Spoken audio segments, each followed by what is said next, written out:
میرے بھائیوں، اپنے اللہ کو راضی کریں۔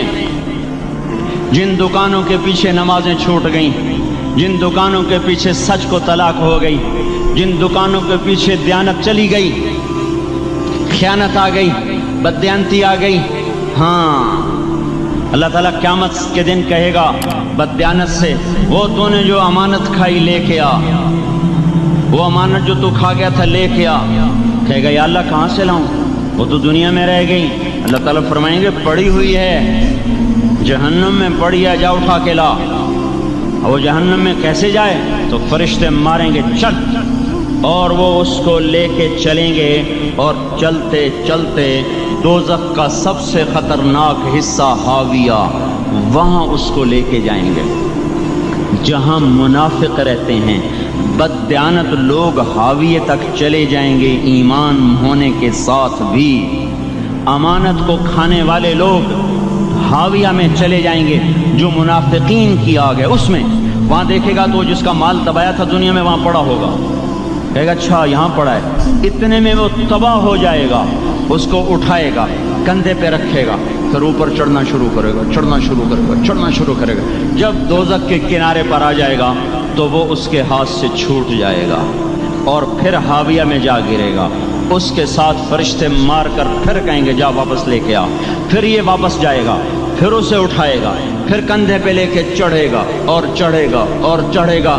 جب کنارے پر آئے گا تو پھر اس کے ہاتھ سے چھوٹ جائے گی، اس کے پھر فرشتے مار کے نیچے گرا دیں گے، جا لے کے آ۔ اب یہ کبھی اس میں سے نہیں نکل سکتا۔ اس کمانے سے توبہ کریں، یہ کمانا جہنم میں لے جائے گا۔ اور ادھر دوسری سنو، سَيَعْلَمُونَ الْيَوْمَ مَنْ أَصْحَابُ الْكِرَامِ، ایک فرشتہ اعلان کرے گا آج پتہ چلے گا عزت والے کون ہیں، آج پتہ چلے گا عزت والے کون ہیں۔ أَيْنَ الَّذِينَ تَتَجَافَى جُنُوبُهُمْ عَنِ الْمَضَاجِعِ، کہاں ہیں راتوں کو اٹھ کے نمازیں پڑھنے والے؟ ارے میرے بھائیو، یہ نماز کی غفلت بہت بڑی ہلاکت ہے۔ میں کیسے سمجھاؤں؟ میں تو جب بھی جمعہ پڑھاتا ہوں میں یہ مضمون ضرور بیان کروں۔ مجھے جب یہ مجمع نظر آتا ہے تو میرا دل ٹکڑے ٹکڑے ہو جاتا ہے کہ یہ 8ویں دن آتے ہیں اور باقی دن کہاں ہوتے ہیں؟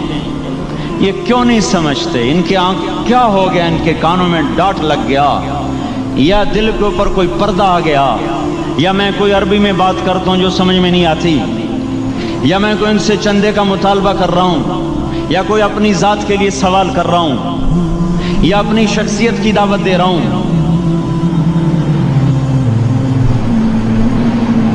آج نماز عزت دلائے گی، سب سے پہلا اعلان ہوگا، کہاں آج پتہ چلے گا عزت والے کون ہیں، کہاں ہیں راتوں کو اٹھ کے نماز پڑھنے والے اور اللہ کے نام پہ خرچ کرنے والے۔ صرف نماز نہیں، زکوٰۃ بھی دینی پڑے گی۔ پیسہ ہے زکوٰۃ نہیں دے رہے، پیسہ ہے اللہ پہ کے نام پہ خرچ نہیں کر رہے۔ بھائیو، اللہ کے نام پہ خرچ کرنا سیکھیں، اللہ کے واسطے اپنے آپ کو سادگی پہ لائیں اور اللہ کے نام پہ لٹانا سیکھیں۔ اللہ آپ کی نسلوں کو واپس کرے گا، صرف آپ کو نہیں، آپ کی نسلوں کو واپس کرے گا۔ آپ اللہ کو قرضہ دے رہے ہیں، کسی ایسے ایرے غیر کو قرضہ نہیں دے رہے۔ یہاں مسجدیں والے چندے مانگ رہے، بھائی مسجد کو چندہ دو، مدرسوں والے چندے مانگ رہے، مدرسوں کو چندے دو۔ یہ تو مسلمان کی غیرت کے خلاف ہے کہ اللہ کے گھر میں مسجد کے لیے چندہ مانگا جائے، اور کہیں صندوقچیاں پھرا رہے، کہیں وہ جھولیاں۔ ایسی مجھے شرم آتی ہے، یہ کرنے والوں پر بھی میں کیا کہوں، ان کی عقلوں پہ بھی پردہ ہے کہ اللہ کے گھر میں مخلوق کے سامنے جھولی پھیلاتے ہیں، اور پھر ان مسلمانوں کی آنکھوں پر بھی پردہ ہے کہ ان کو غیرت نہیں آتی کہ مسجد کے لیے جھولی پھیلائی جا رہی ہو، اور یہ گھروں میں اچھا خاصا کھاتے پیتے ہوں اور مسجد کے لیے جھولی پھیلائی جائے اور مسجد کے لیے صندوق رکھے جائیں، اور ہر نماز کے بعد مدرسے کے لیے لوگ چندہ مانگ رہے ہوں۔ یہ ایمانی اور غیرت کے خلاف، مسلمان کی سخاوت کے خلاف ہے کہ اس طرح مسجد کے لیے جھولیاں پھریں اور مسجد کے لیے صندوق پھریں۔ ہم تو اللہ کے نام پہ بے دھڑک لگائیں، اقیم الصلاۃ وآتوا الزکاۃ، اقیم الصلاۃ وآتوا الزکاۃ 67 دفعہ یہ حکم چلا ہے، اور ہر دفعہ زکوٰۃ کے ساتھ نماز، نماز، زکوٰۃ، زکوٰۃ، نماز، نماز، زکوٰۃ، زکوٰۃ، نماز۔ نماز پڑھنے والے زیادہ ہیں نسبتاً زکوٰۃ دینے والوں سے، زکوٰۃ دینے والے تھوڑے ہیں، پیسہ جاتے ہوئے جان جاتی۔ ہمیں نہ دو، اپنے غریب رشتہ داروں کو تلاش کر کے دیں، اپنے غریب رشتہ داروں کو، اپنے غریب پڑوسیوں کو۔ آج جو صحیح دیانت دار تنخواہ دار ہے وہ بھی مستحق زکوٰۃ ہے، اگر وہ دیانت دار ہے تو۔ اگر رشوت نہیں لیتا تو آج کا ایس پی بھی مستحق زکوٰۃ ہے۔ میرا ایک دوست ایس پی کہنے لگا میں زکوٰۃ کا مستحق ہوں، حالانکہ میں ملتان کا ایس پی ہوں، کہ 15 دن میرے گھر میں کبھی سالن پکتا ہے کبھی نہیں پکتا۔ اپنے اوپر صرف خرچ کرنا۔ بچے کو کھلونے کی خواہش تھی، 1000 روپے کے کھلونے لے کے دے دیے، کیا ظلم ہے یہ؟ 1000 روپے کے کھلونے بچے کو لے کے دے دیے، کیا اللہ نہیں پوچھے گا کہ اس 1000 سے کسی غریب کے گھر کا دیا جل سکتا تھا، اور کسی کے غریب کا ایک ہفتہ گزر سکتا تھا، تیرے کسی مسکین رشتہ دار کے گھر میں بھی کچھ سالن پک سکتا تھا۔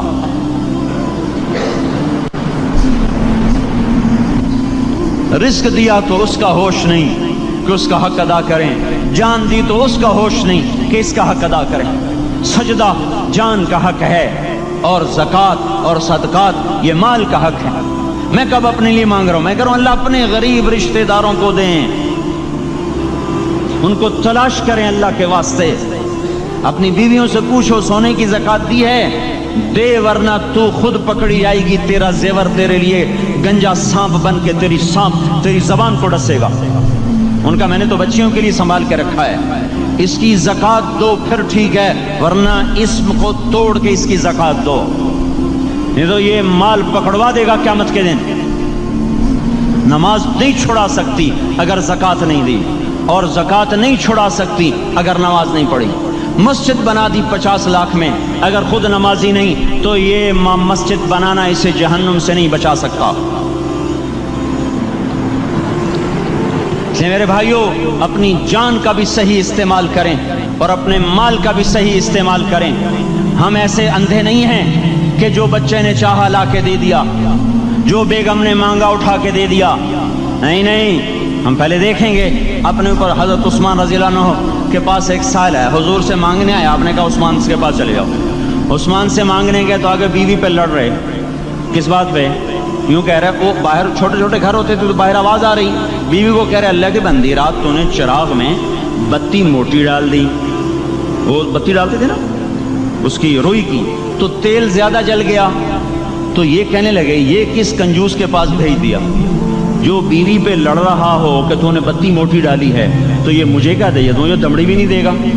جب ان کو باہر بلایا اور خیرات مانگی کہ وہاں سے آیا ہوں، تو انہوں نے اندر گیا، ایک تھیلی اٹھائی، نہ پوچھا کہ کتنے چاہیے، نہ پوچھا کہ کون ہو، 3000 درہم اٹھا کے دے دیے۔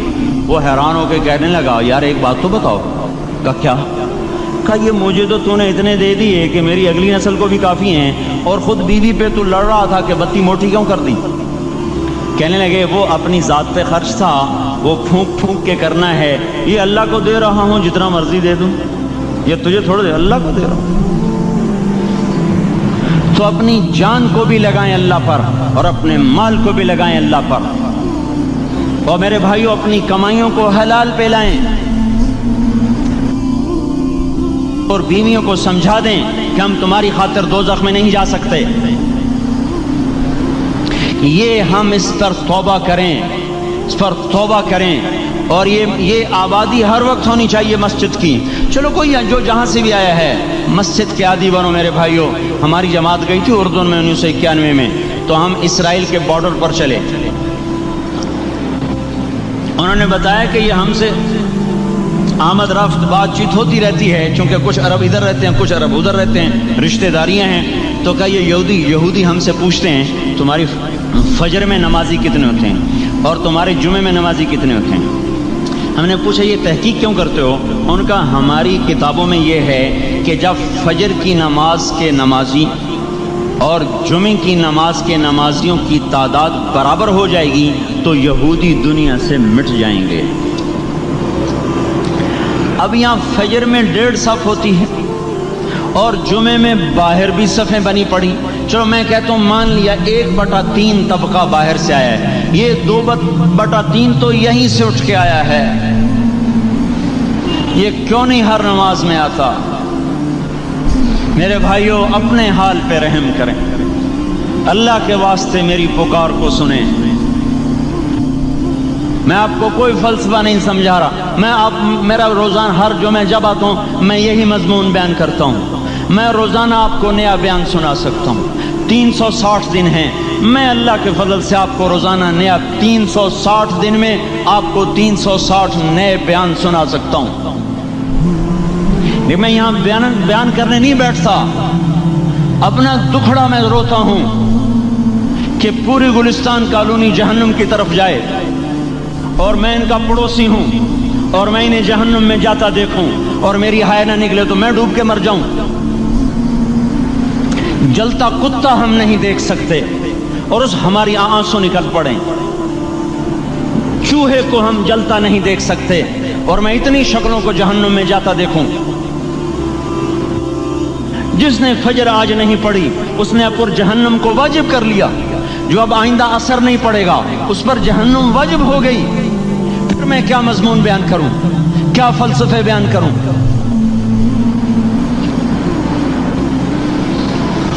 اس لیے میرے بھائیوں اپنی ذات پہ رحم کریں، اپنے بچوں پہ رحم کریں، اپنے گھر والوں پہ رحم کریں، مسجد کی دوڑ لگائیں، اپنے مال کو اللہ کے نام پہ خرچ فرمائیں تاکہ یہاں بھی جہان بنے اور وہ بھی جہان بنے۔ کیا زندگی ہے، چلتے چلتے سانس نکل جاتا ہے پھر یوں مٹ جاتے ہیں جیسے دنیا میں کبھی آئے نہ تھے۔ پوتے پوچھتے ہیں ابا دادا کی قبر کہاں ہے؟ ابا کہتے ہیں بیٹا یہیں کہیں مل گئی، پتہ نہیں کہاں ہے۔ آج تو اگلی نسل دادے کی قبر نہیں دیکھ سکتی،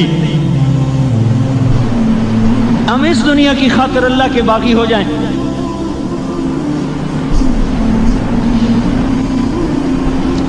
اس بے وفا جہان کی خاطر اللہ سے بغاوت کر جائیں جو ایسا مہربان، جو ایسا کریم۔ تو اس لیے میرے بھائیوں اللہ کے واسطے اللہ کی بارگاہ میں توبہ کریں اور اپنے اللہ کو راضی کریں، یہی میری فریاد ہے، یہی میری پکار ہے۔ میں بھی توبہ کرتا ہوں، آپ بھی اللہ کی بارگاہ میں توبہ کریں کہ کوئی کام اللہ کی منشا کے خلاف نہ ہوگا۔